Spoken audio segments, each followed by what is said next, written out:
আসসালামু আলাইকুম প্রিয় দর্শকবিন্দু, আমন্ত্রণ জানাচ্ছি জনতার সময় টিভির সংবাদে। শুরুতেই থাকছে আন্তর্জাতিক সংবাদ শিরোনাম। হজের স্বপ্ন ভাঙল বোমায়, কোরবানিহীন ঈদে গাজার আত্মনাদ। এবার দেখবেন বিস্তারিত। ফিলিস্তিনের গাজা উপত্যকার বাসিন্দা নাজিয়া আবু লেহিয়ার বহুদিনের স্বপ্ন ছিল স্বামীকে সঙ্গে নিয়ে মক্কায় হজ পালন করবেন। 2024 সালে সেই স্বপ্ন পূরণের জন্য নাম নিবন্ধন করেছিলেন তারা, নির্বাচিত হয়েছিলেন। কিন্তু যুদ্ধ শুরু হওয়ার পর সীমান্ত বন্ধ হয়ে যায় আর তাদের হজ যাত্রা থেমে যায় সেখানেই। চলতি বছরও হজে যেতে পারছে না নাজিয়া, কারণ সীমান্ত এখনো পুরোপুরি খোলেনি। এরই মধ্যে গত বছর ইসরায়েলি বোমা হামলায় নিহত হয়েছেন তার স্বামী। ধ্বংসস্তূপে পরিণত হয়েছে তাদের বাড়িঘরও। এখনও দক্ষিণ গাজার খান ইউনিস এলাকায় একটি তাঁবুতেই দিন কাটছে তার। বার্তা সংস্থা AFP-কে নাজিয়া বলেন, আমি আর আমার স্বামী 2024 সালের হজের জন্য নিবন্ধন করেছিলাম। আমাদের নামও চূড়ান্ত হয়েছিল, কিন্তু যুদ্ধ শুরু হয়ে গেল, সীমান্ত বন্ধ হয়ে গেল, আর হজে যাওয়া হলো না।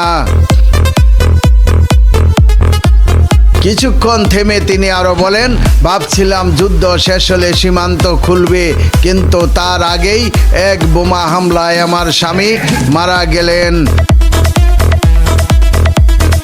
64 বছর বয়সী নাজিয়া জানান, বহু বছর ধরেই তিনি হজে যাওয়ার নিয়ত করে রেখেছিলেন। মৃত্যু ভয় তাকে তাড়িয়ে বেড়ালেও আশা ছাড়েননি এখনো। তার ভাষায় মাঝে মাঝে মনে হয়, আমিও হয়তো কোনো একদিন স্বামীর মতো নিহত হব। তারপরও বিশ্বাস করি, যদি আল্লাহ চান একদিন আমি অবশ্যই হজ করতে পারবো। যুদ্ধের আগে গাজায় হজ যাত্রীরা রাফা ক্রসিং পেরিয়ে মিশর হয়ে সৌদি আরব যেতেন, কিন্তু 2023 সালের 7 অক্টোবর যুদ্ধ শুরু হওয়ার পর গাজাবাসীর লাইফ লাইন হিসেবে পরিচিত এই সীমানা পথ বন্ধ করে দেয় ইসরায়েল।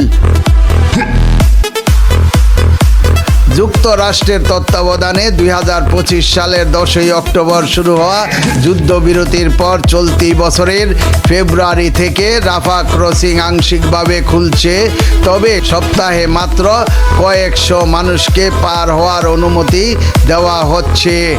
অগ্রাধিকার পাচ্ছেন মূলত আহত ও গুরুতর অসুস্থরা।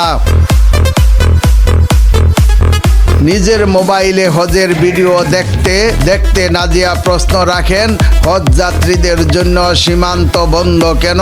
তারা তো শুধু ধর্মীয় দায়িত্ব পালন করতে চায়। আজকের দিনে আমাদের মক্কায় থাকার কথা ছিল।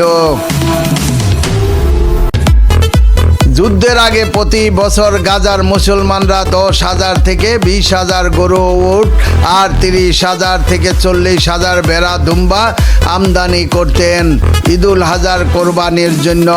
কিন্তু 2023 সালের অক্টোবর থেকে শুরু হওয়া যুদ্ধের পর গাজায় জীবন্ত পশু প্রবেশ সম্পূর্ণ বন্ধ হয়ে গেছে। ফলে টানা দ্বিতীয়বারের মতো কোরবানি ছাড়াই ঈদুল আজহা পালন করতে হচ্ছে ফিলিস্তিনিদের। প্রিয় দর্শকবিন্দু, আজকের প্রতিবেদন এই পর্যন্তই শেষ করছি। আমি মনসুর রহমান পাশা, জনতার সময় টিভি। আল্লাহ হাফেজ।